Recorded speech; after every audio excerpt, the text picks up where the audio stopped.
बहुत सुंदर सुंदर आज गुरुजी ने छोटी छोटी बातें की, बड़ी अर्थपूर्ण रही।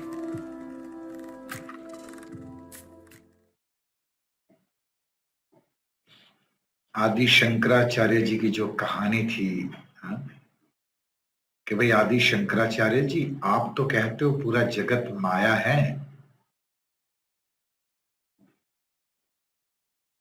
फिर हाथी आपके पीछे भले भाग रहा है लेकिन आप क्यों दौड़ रहे हो? हाथी तो माया है। तो आदि शंकराचार्य जी कहते हैं मैं दौड़ रहा हूं, वो भी माया है। कहने का मतलब क्या है? व्यवहार जगत और अध्यात्म जगत, ये दोनों को साथ में लेके चलना, ये ज्ञानी की या आत्मज्ञानी व्यक्ति की निशानी है। दोनों को साथ लेके चलना पड़ता है। वही एक कहानी मुल्ला नसरुद्दीन की बताई, बड़ी अर्थपूर्ण कहानी थी। मुल्ला सपने में ही किसी से कोई चीज खरीद रहा था, तो बार्गेनिंग कर रहा था। हाँ, वो बोलता था 10,000, मुल्ला बोले नहीं 9,000 में ही चाहिए मुझे। बोलो, वो बोलता है 10 से एक पैसा कम नहीं लूंगा, 10,000 पूरे चाहिए तभी ये चीज मैं दूंगा आपको। और मुल्ला 9 पे अड़ा रहा, और इतने में मुल्ला की नींद टूटी तो देखा तो हाथ में फूटी कौड़ी तक नहीं थी। तो मुल्ला आंख बंद करके कहता है चलो 9 में ही दे दो यार। कहने का मतलब ये है, सपने में शेर दिखा तो सपने की तलवार से ही शेर को मारना सीखो। कितनी बड़ी बात है। हाँ? अध्यात्म और व्यवहार, ये दोनों साथ में लेके चलना पड़ेगा यदि हम जीवन को संपूर्ण रूप से जीना चाहते हैं। जैसे हम 2 दिन से बात कर रहे हैं, जनक जी को आश्चर्य हुआ हो, तो यदि ये दृष्टि है तो पूरी सृष्टि आश्चर्य से भरी है, चमत्कारों से भरी है। एक भैंस काली होती है, वो हरा घास खाती है, हाँ? और दूध सफेद देती है, ये भी तो चमत्कार है भाई, है कि नहीं? आप देखो, गुरुजी ने एक एग्जाम्पल दिया कि हम तो मुंह में खाली खाना रख देते हैं, लेकिन वो खाना पचता कैसे है? एक बड़ी फैक्ट्री लगी हुई है भीतर। कभी हम एक ऑटोमेशन पे या ऑटो मोड पे वो प्रक्रिया चल रही है ना, इसलिए कई बार टेक फॉर ग्रांटेड ले लेते हैं लाइफ को, शरीर को। लेकिन एक सजगता, होश पूर्वक देखोगे तो वही चीज आपको चमत्कार लगेगी कि भाई 60% कार्बोहाइड्रेट्स मुंह में ही डाइजेस्ट हो जाते हैं, फिर वो गले से उतर कर पेट में हाइड्रोक्लोरिक एसिड चूस लेता है खुराक में से, और फिर वो पैनक्रियाज, लीवर्स, फिर जाके इंटेस्टाइन, कहां कहां घूम के। कहते हैं गुरुजी, 2 बूंद खून बनाना हो शरीर के भीतर तो कितनी सिस्टम काम करती है उसके लिए। ये चमत्कार है भाई, एक बड़ी फैक्ट्री लगी है हमारे भीतर। इस एंगल से देखेंगे तो आश्चर्य में पड़ेंगे, और आश्चर्य की योगी की निशानी है। ये संदर्भ था। एक मुट्ठी खून बनाने के लिए कितनी बड़ी फैक्ट्री लगानी पड़ती है अंदर, तब जाके 2 बूंद खून बनता है, एक मुट्ठी खून बनता है। तो गुरुजी ने एग्जाम्पल दिया कि भाई मेरे डिवोटी मुझे एक जगह लेके गए थे, वो शायद इराक की बात कर रहे हैं जहां तक मैं समझता हूँ। खारा समंदर, इजराइल के, सॉरी, हाँ, खारा पानी, वहां समंदर में उन्होंने बड़ी फैक्ट्री लगाई, वो मीठा पानी कर देता था। वरना लोग पानी के लिए इतने पैसे खर्च करते थे वहां, तो फिर एक फैक्ट्री लगाई गई समंदर का रूप में या कुदरत में अवेलेबल है। बेल के पेड़ का उदाहरण दिया गुरुजी ने। तो एक प्रश्न के अंतर, तो गुरुजी ने यही कहा कि जीवन आप कुदरत के साथ जियोगे ना। उस दिन अपन बात कर रहे थे, शायद ये बात इस कोर्स में हुई कि किस सेशन में हुई, मुझे याद नहीं है। लेकिन आजकल की जो जनरेशन है वो नेचर से विरुद्ध जी रही है। मैं उस दिन बता रहा था कि पूरा दिन भर सोते रहते हैं, रात को जागते रहते हैं। मतलब नेचर के साथ आप नहीं रहते हो तो थोड़े समय में ही फटीग यानी आप मेंटली इमोशनली थक जाते हो, ब्रेकडाउन्स होते हैं। आजकल डिप्रेशन और ये समस्या बढ़ने का एक ये भी कारण है। हम भले एक्सक्यूज करें मैं फॉरेन कंपनी में जॉब करता हूं इसलिए मुझे रात को जागना पड़ता है, ठीक है, लेकिन आप बैलेंस करना भी सीखो। जब आप कुदरत के नियमों के साथ चलते हो तो सुख है, नियमों को तोड़ते हो तो दुख है। मनुष्य एक ही ऐसा प्राणी है जिसको गिफ्ट में इंटेलेक्ट दी गई, बुद्धि दी गई, और बुद्धि के साथ स्वतंत्रता भी दी गई कि मैं ये करूं या ना करूं। यहां पर एक बहुत इंटरेस्टिंग बात है। आप देखो, कोई भी सपोज गुरु जी भी आत्मज्ञान दे रहे हैं, या हम साधना कर रहे हैं, सत्संग कर रहे हैं, सत्कर्म कर रहे हैं, कोई कितना भी ज्ञान दे, उस पे अमल करना या न करना, ये निर्णय तो बुद्धि करती है। आप समझ पा रहे हो मैं क्या कह रहा हूं? इसलिए आप देखना, जब भी हम मंदिर में जाके माथा टेकते हैं या गुरु जी के आगे माथा टेकते हैं, तो एक स्वाभाविक प्रार्थना निकलती है, मुझे सद्बुद्धि देना। आपने सुना होगा, मेरी बुद्धि सद यानी सत्य के साथ हो, उसमें सत्व रहे, क्योंकि अल्टीमेट डिसीजन है ना, बुद्धि बुद्धि ही लेती है। 6 दिन के कोई कोर्स करता है हैप्पीनेस प्रोग्राम, या 4 दिनों वाला एडवांस कोर्स, या ऑनलाइन कोई कोर्स, तो लास्ट डे एक्सपीरियंसेस कैसे बोलते हैं लोग, मानो बस उसके लिए आर्ट ऑफ लिविंग ही सब कुछ है।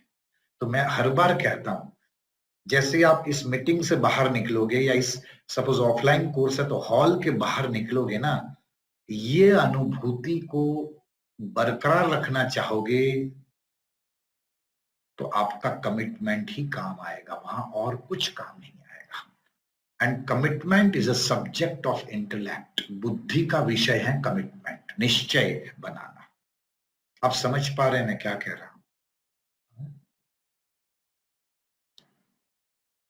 मन के स्तर पर जीने वाले लोग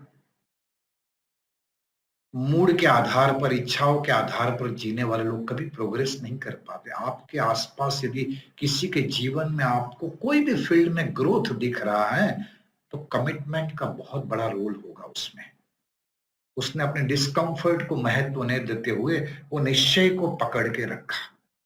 तो इसी तरह अध्यात्म में भी मनुष्य को चूंकि बुद्धि दी गई है, बुद्धि के साथ स्वतंत्रता भी है, ये करूं या ना करूं, है ना। तो इसीलिए चॉइस हमारी है कि हम जीवन में खुश रहना चाहते हैं ना खुश, मुझे प्रसन्न रहना या अप्रसन्न, ये अपनी चॉइस है। इसलिए मैं कई बार कहता हूं, हैप्पीनेस इज एन एटीट्यूड। बोलो तो ये सेंटेंस, हैप्पीनेस वो एक एटीट्यूड है। तृप्त रहना, संतोषी रहना वो एटीट्यूड है। आप ये समझते हो कि कोई बड़ी प्रॉपर्टी या ये लोग या ये परिस्थिति का निर्माण हो जाए तब जीवन में तृप्ति, शांति, खुशी मिलेगी, ये भ्रमणा है। कोई बाहरी वस्तु, व्यक्ति, परिस्थिति आपको ये दे ही नहीं सकती। ये आपका एटीट्यूड है, और एटीट्यूड बनता है बुद्धि से। जिस बुद्धि में सत्व का उदय हुआ है ना, बुद्धि में प्रकाश आ गया, फिर वो बुद्धि वहां स्थिर हो जाती है। मैं ऑनेस्टली एक शेयरिंग करूं, काफी लोग मेरे क्लोज हैं यहाँ पर, मुझे 25 साल से, मेरे जीवन में भी अध्यात्म मार्ग पे भी चैलेंजेस आती हैं। मेरे खुद के जीवन में 96 से लेकर अब तक 2 या 3 ऐसे पड़ाव आए कि बस मुझे निर्णय लेना था कि मैं व्यवहारिक जगत में जाऊं या अध्यात्म की सेवा करूं। लेकिन चूंकि बुद्धि में ये अनुभूति इतनी गहरे लेवल पर एस्टैब्लिश हो चुकी थी कि व्यासपीठ पर बैठ के जब मैं जो गुरुत्व या ईश्वरीय तत्व का अनुभव करता हूं ना, वो बाहरी जगत में करोड़ों रुपए भी मुझे नहीं देंगे। वो एक अनुभूति ही मुझे वापस वो ट्रैक चेंज करने से बचाती रही। मैं ये प्रामाणिकता से शेयर कर रहा हूं। मैं ये कह रहा हूं, सबके जीवन में ऐसे आते हैं पड़ाव कि जब आपको निर्णय लेना होता है व्हाट टू डू नेक्स्ट, तब आपकी बुद्धि में यदि सत हो, बोध हो, ज्ञान में स्थित बुद्धि हो, तो फिर आप डर जाते हो। वरना एक ही निर्णय आपके जीवन की दिशा चेंज कर देता है। समझ पा रहे हो? मैं एक सिंपल एग्जांपल मेरे मुख से सुना होगा।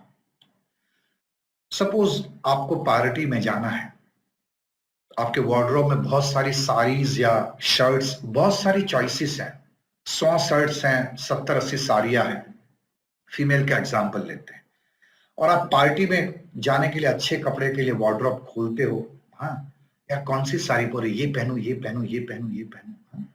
जैसे ही आप 80 में से कोई एक साड़ी चूज करते हो, वो फंक्शन में जाने आने में सपोज 4 घंटे लगे, वो 4 घंटे के लिए वो 79 ऑप्शंस आपके लिए क्लोज हो गए।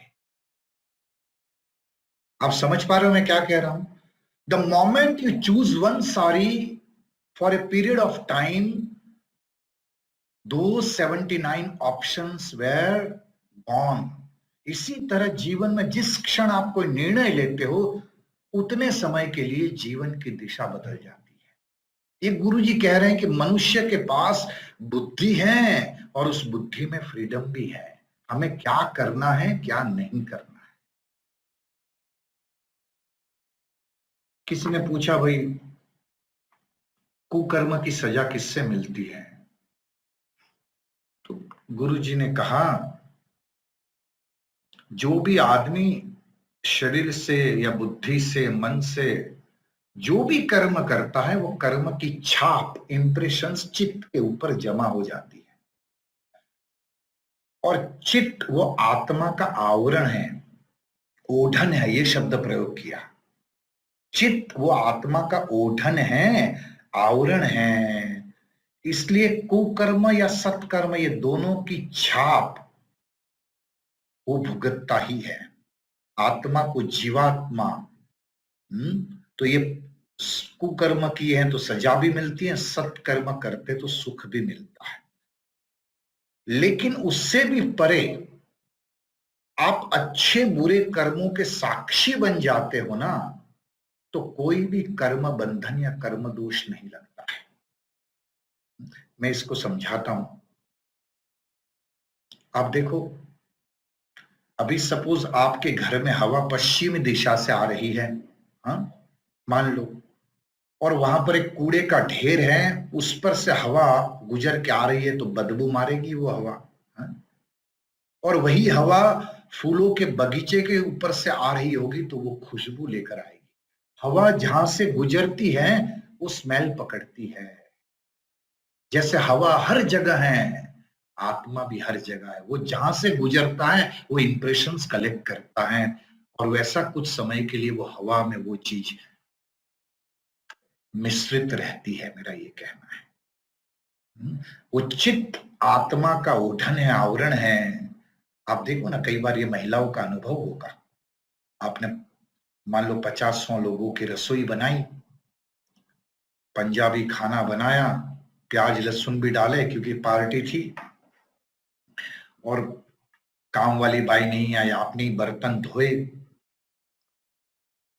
तो अब थक गए थे तो बर्तन ठीक से धोए नहीं, आपने पानी से साफ कर दिया सब कुछ, लेकिन वो घड़ा वैसे दिखेगा साफ, लेकिन उसमें से 2-3 दिनों तक वो लहसुन या प्याज की स्मेल आएगी। Have you had this experience? ये सिंपल उदाहरण लगता है, साफ कर दिया, लेकिन जब तक अच्छे से नहीं धोगे ना, वो दिखता नहीं, लेकिन उसकी स्मेल रह जाती है। कर्मों की छाप हमारा मन या चित्त, जिसको हम ओढ़न कह रहे हैं, वो कलेक्ट करता ही है। और एक मनुष्य के पास ही चॉइस है कि वो कर्मों की छाप को प्योरीफाई करे, गहरे विश्राम के द्वारा, ध्यान के द्वारा, ज्ञान के द्वारा। ये आजादी भी मनुष्य के पास है। लेकिन मैं कहता हूं, यदि आप कुकर्म और सत्कर्म दोनों के साक्षी बन जाते हो, तो कर्म बंधन या कर्म दोष नहीं लगते हैं। इसका मतलब मन चाह व्यवहार करने की परमिशन नहीं है। हाँ? ये बहुत ऊंची कक्षा से बोला गया है। जब साक्षित्व बन जाता है ना, तो आप अटैचमेंट में भी फंसते नहीं है। आप खाली उसका मैं सेवक हूं, वही मेरे से करा रहा है, वो ऊर्जा से, वो प्रेजेंस से ही आप कर्म करते चलते हो। इसलिए कर्म दोष या कर्म बंधन नहीं लगता नहीं समझ में आए तो छोड़ देना। फिर गुरुजी ने एक बहुत बढ़िया स्टोरी बताई। आज संक्षिप्त था ये वीडियो जो देखा, लेकिन बहुत गहरा सत्य गुरुजी ने बोला है इसमें। एक स्टोरी बताई कि एक गरीब आदमी, इतना गरीब था बस वो रोटी बनाने के या आटे खरीदने के पैसे रहते थे, सब्जी खरीदने के पैसे उसके पास नहीं रहते थे। ये फनी स्टोरी लगती है। तो वो क्या करता कि भाजी पाव वाला एक बंदा वहां खड़ा रहता, उसके बगल में जाके वो रोटी लेके खड़ा रहता, वो छौंक बौक लगाता तो उसकी स्मेल रोटी पकड़ लेती, फिर खाता। तो बहुत दिन के बाद बोला, भाई तू तो मेरी भाजी पाव का स्वाद भी ले रहा है, पैसे ला। तो बोले पैसे कैसे? मैंने कहा भाजी पाव खरीदी। तो वो तो भाजी पाव वाला बोले नहीं नहीं, ये तो पंचायत में जाके फरियाद कर दी। तो तेलानी राम थे, तेलानी राम बड़े बौद्धिक, बड़े इंटेलिजेंट व्यक्ति रहे, सेंस ऑफ ह्यूमर भी उनका काफी हाई रहा। तो अब ये केस उनके पास पंचायत में आ गया। वो भाजी पाव वाला बोलता है, ये सालों से रोटी आके बस मेरा स्वाद देता है, मेरे भाजी पाव के इतने पैसे बनते, भाई मुझे दिला दो। तेलानी राम बोलता है बात तो सच है। तो तेलानी राम ने क्या कहा, भाई वो आदमी को बोला चलो इतने पैसे लाओ भाई। अब पंचायत थी, उस आदमी को पैसे देने पड़े। तो पैसे एक झोली में भर के गांठ बांध के उसने भाजी पाव वाले के कान के पास वो खन खन खन ऐसे वो झोली को हिलाया। बोले ये रहे पैसे। बोले लाओ पैसे दो। बोले नहीं। बोले क्यों? बोले आवाज सुन ली ना, वो पैसे मिल गए। भाई उसने भाजी पाव खाई कहाँ है, उसने तो खाली वो खुशबू ली है, स्वाद लिया, उसने खाई नहीं है। तो तुम भी पैसों का आवाज से ही ये समझ लो तुमको पैसे मिल गए। इस तरह न्याय किया। ऐसे दिखती है फनी स्टोरी, लेकिन ये बात है कि भाई ये सब माया है। भाई सुगंध से थोड़ी ना भाजी पाव उसने खा ली। हाँ, इसी तरह तुम पैसे की आवाज से ही पैसे को महसूस कर लो कि तुम्हारी जेब में आ गए। ये सब कहने का मतलब, कई बार है ना, लोग कल्पना जगत में रहते हैं, काल्पनिक जगत में। ऑनेस्टली इंट्रोस्पेक्ट करते रहना अपने आप को बार बार। मैं उस दिन भी कह रहा था, मैं फिर से रिपीट कर रहा हूं,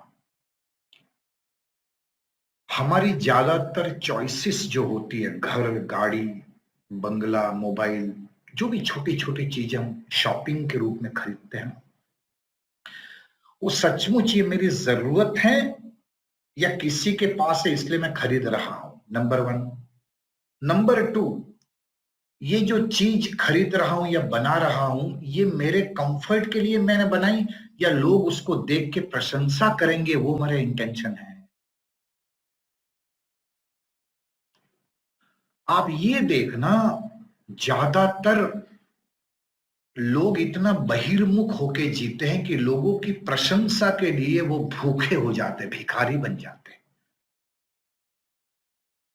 कोई प्रशंसा नहीं मिलती ना उन लोगों को, वो छटपटा जाते हैं।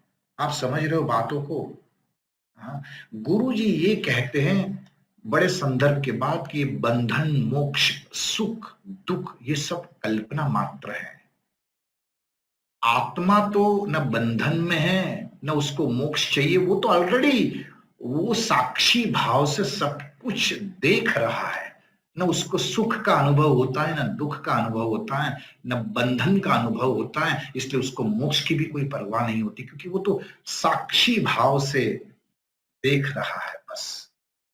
कई बार हम क्या करते, काल्पनिक जगत में ही खो जाते, ये लोग मेरे बारे में ऐसा सोचते, इन्होंने मेरे बारे में ऐसी धारणा बना ली, और यही काल्पनिक जगत का बखेड़ा बना के हम सुख दुख के चक्कर काटते रहते हैं। होता है कि नहीं होता है? आप देखना, कई बार हम कोई दो आदमी क्रिटिसाइज कर दे तो बाकी दसों के पास वो वैलिडेशन लेने चले जाते हैं, यार मैं सही कर रही थी ना, सही कर रहा था, वो लोग तो ऐसा कह रहे थे। जब तक वो 10 की सेंस ना मिले हमें चैन नहीं आता, रातों की नींद गायब हो जाती। हमको वैलिडेशन चाहिए बात बात में कि मैं सही बोला, मैंने सही किया ना।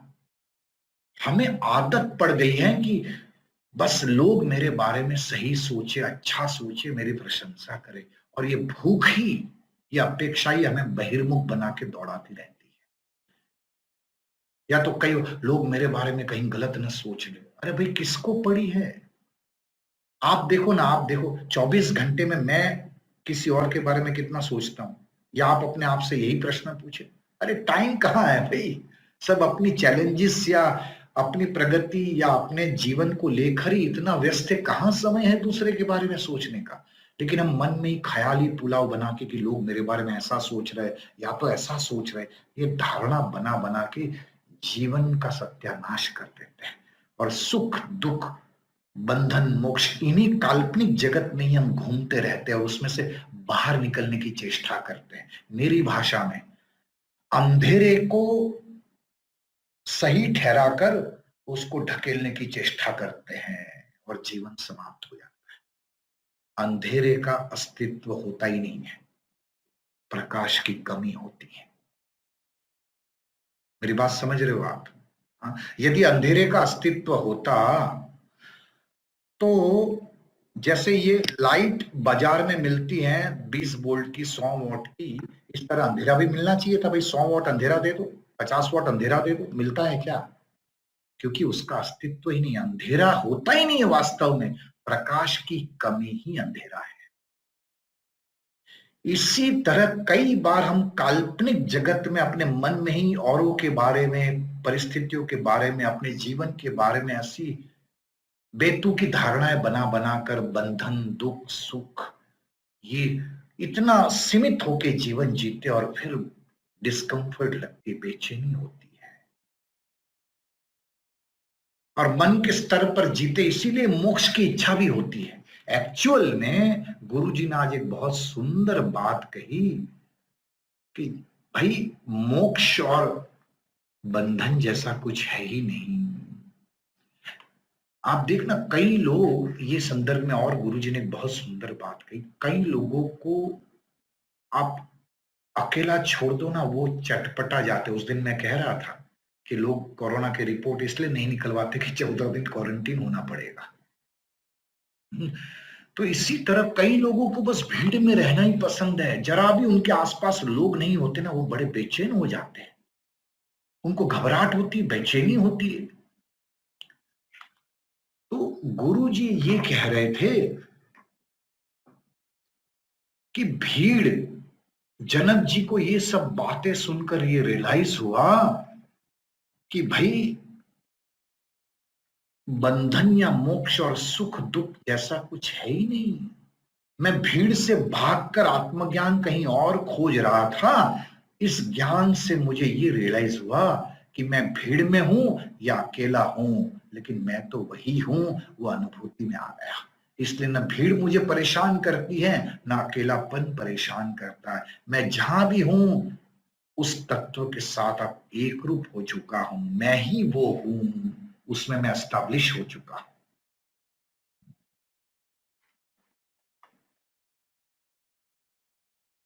जो सबके साथ एकता महसूस करते हैं उनके लिए भीड़ और अकेलापन समान है। गुरुजी ने ये सेंटेंस बोला, ये रिपीट करना।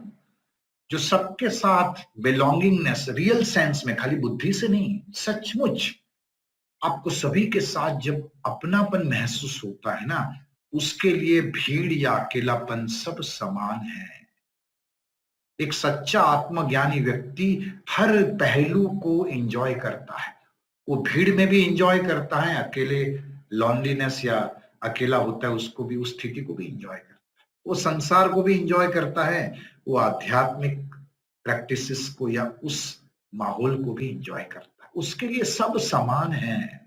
तो जनक जी को ये सुनकर ये, वो अभी तक मैं भीड़ से भागता रहा, अब भीड़ में भी मैंने अकेला पाया अपने आप को। इस ज्ञान को सुनकर अभी तक भागता रहा भीड़ से, अब भीड़ हो या ना हो मेरे लिए सब समान है। जो लोग है ना अकेले नहीं रह पाते, जिनको भीड़ चाहिए ना, वो सख्त अहंकारी होते हैं। गुरुजी ने आज एक सीक्रेट खोला। वो अहंकार के स्तर से निकल ही नहीं पाते हैं, क्योंकि भीड़ में अहंकार को पुष्टि मिलती रहती है। आप एक शब्द इंग्लिश में साइकोफेंट्स, यानी आप देखना कई लोग समाज में ऐसे होते हैं जो अपनी एक टोली बनाकर चलते, यानी वो ऐसे लोग आसपास होते जो उनकी हाँ में हाँ भरते या उनकी प्रशंसा करते। आपने देखे होंगे चमचे, ये शब्द उपयोग करते हैं हम लोग। यानी वो बंदा कुछ भी करे, उसका ग्रुप अरे बहुत अच्छा किया आज आपने, मतलब हर चीज में हाँ मिलाना, उसकी प्रशंसा करना। तो वो व्यक्ति का अहंकार बढ़ता ही जाता है। उसको जब लोग नहीं होते ना, उसका मेंटल ब्रेकडाउन हो जाएगा। ऐसे लोग अंदर से बहुत खोखले होते हैं, और ज्यादातर ऐसे ही लोग समाज पे रूल करते हैं। सॉरी टू से दिस, लेकिन वो साइकोफैंट्स उनके ईगो को पोषित करते रहते हैं, और वो व्यक्ति वो भ्रामक जिंदगी में ही जीता रहता है सालों तक, उसको पता ही नहीं चलता, क्योंकि अहंकार को पुष्टि मिलती है, कोई प्रशंसा करता है। मैं कुछ हूं तभी तो इतने लोग मेरे साथ चल रहे हैं, मेरे में कुछ खास है इतना तो ये टोली मेरी प्रशंसा कर रही है। ये भ्रमणामोही में ही उसका जीवन समाप्त हो जाता है।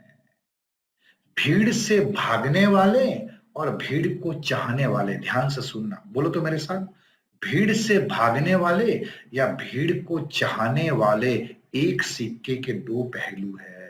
इनको कभी आत्मज्ञान या मैं कौन हूं उसका ज्ञान नहीं हो सकता।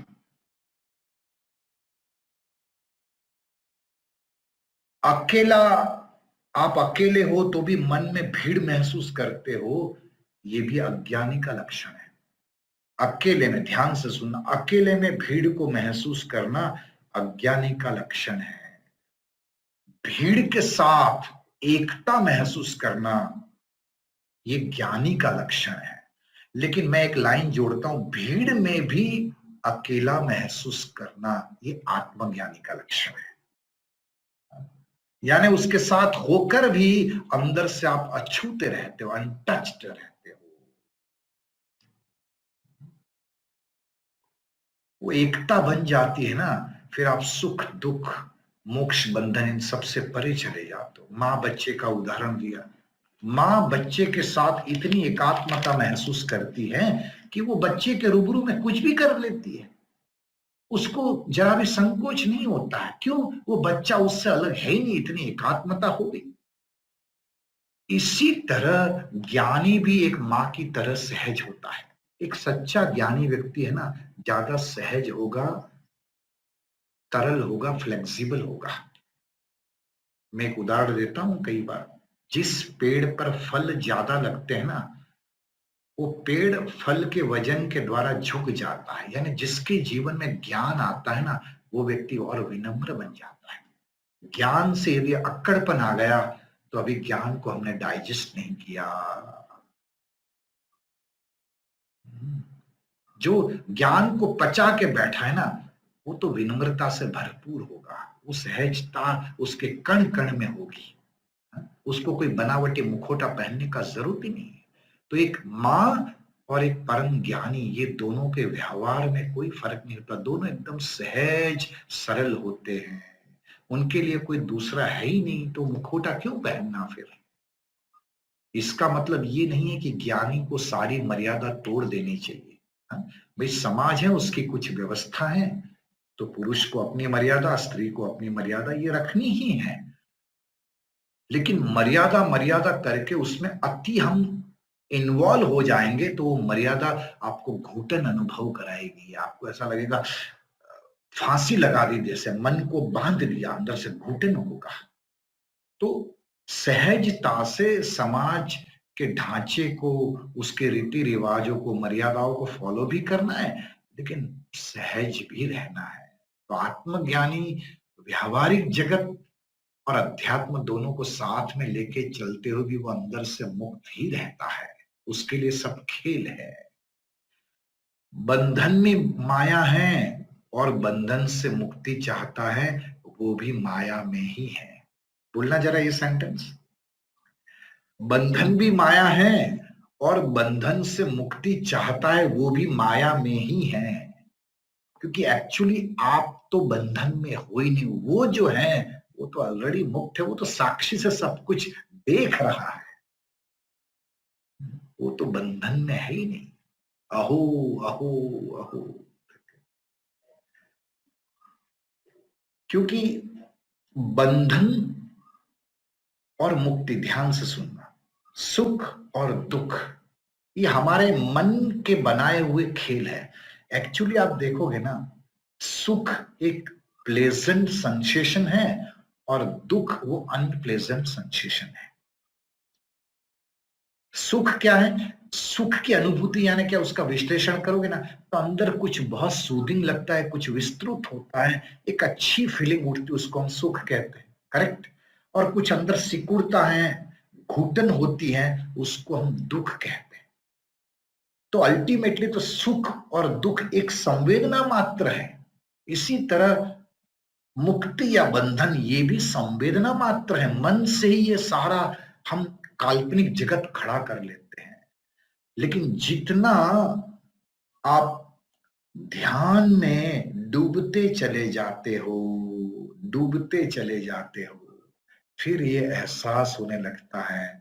आज मैं वही कह रहा था सुबह एडवांस कोर्स में कि भाई व्यक्ति को छोड़कर भावना के स्तर पर, संवेदनाओं के स्तर पे जो हो रहा है उसको साक्षी से देखते हो तो बंधन या मोक्ष उससे परे जाकर आप आत्म तत्व के साथ मर्ज हो जाते हो। उसी का नाम ध्यान है।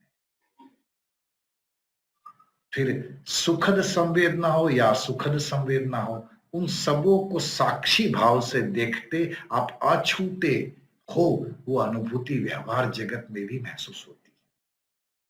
और यही ये आज का सार है।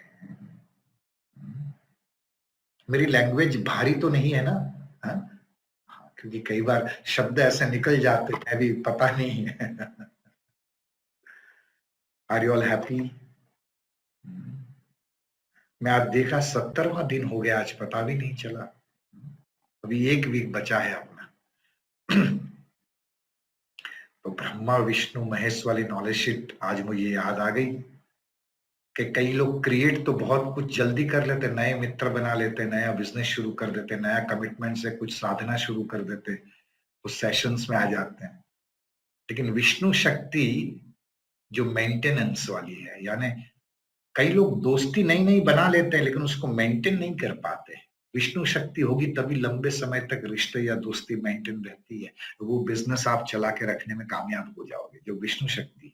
बाकी कई लोग क्रिएट करते हैं लेकिन मेंटेन नहीं कर पाते। हाँ? और जरूरत पड़ने पर शिव शक्ति की भी जरूरत है। शिव यानी कुछ डिमोलिश करते हो तभी कुछ नया पैदा कर सकते हो। हाँ? तो रिसाइकल, रिन्यू ये भी करना होता है, या मैं कहता हूं डिस्ट्रॉय भी करना पड़ता है कई बार। हाँ? पुराने संस्कारों को, पुरानी धारणाओं को नाश, उसको छोड़ के कुछ नए एटीट्यूड भी बनाने चाहिए जीवन में। तब ये तीनों शक्ति होती है तो फिर जीवन एक अलग स्तर पर चला जाता है। आंख बंद कर एक दो भजन, एक आध दो लाइन गा के समाप्त करते हैं। टाइम 6।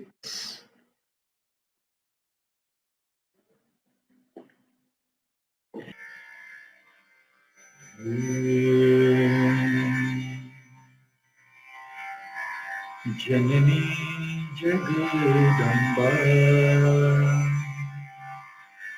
जननी माता, जननी जननी जननी जननी जननी जननी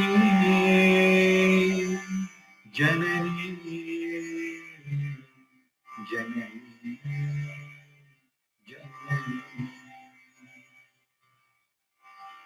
जननी जगदम्बा, जननी मां अम्बा, मंजुल भाषिणी मानवतारिणी, मंजुल भाषिणी मानवतारिणी, मधुरा नायकी मां, हे मीनलोचनी मां, मधुरानायकिमा हे मीनलोचनिमा जननी जगदम्बा जननी माता नमो शारदाय नमो शारदाय नमो शारदाय माता हे विद्या ज्ञान प्रदायिनी मां श्वेतवसनी कमलासनी भवभञ्जनी मनरञ्जनी भवभञ्जनी मनरञ्जनी अम्बावागीश्वरी माता अम्बावागीश्वरी माता नमो शारदाय नमो शारदाय नमो शारदाय माता जननी जननी जननी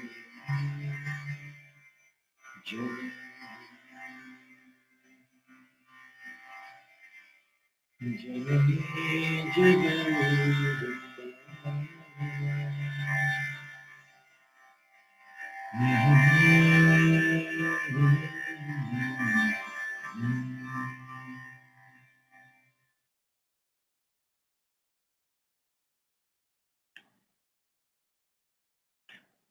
जय गुरु।